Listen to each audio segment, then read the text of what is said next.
Hi welcome back to Pinky Telugu channel. మరో mini vlog. So ఇక్కడైతే నేను వాటర్ పట్టేసి కూరగాయలు వేస్తున్నాను. సో ఇది ఆల్రెడీ అందరికీ తెలిసిందే. కూరగాయలు బయట నుంచి మనం తెచ్చుకున్నప్పుడు ఖచ్చితంగా ఒక 10-15 నిమిషాలు వాటిని నానబెట్టాలి అని చెప్తుంటారు కదా. సో అదే ఈ ప్రాసెస్ నేను చేస్తున్నాను అనమాట ఇక్కడ.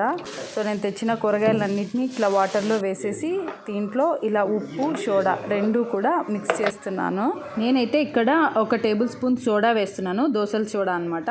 అండ్ దీని తర్వాత సాల్ట్ కూడా వేస్తున్నాను. మీకు సాల్ట్ లేదంటే కల్లుప్పు ఉంటుంది కదా, అది కూడా వేసుకోవచ్చు.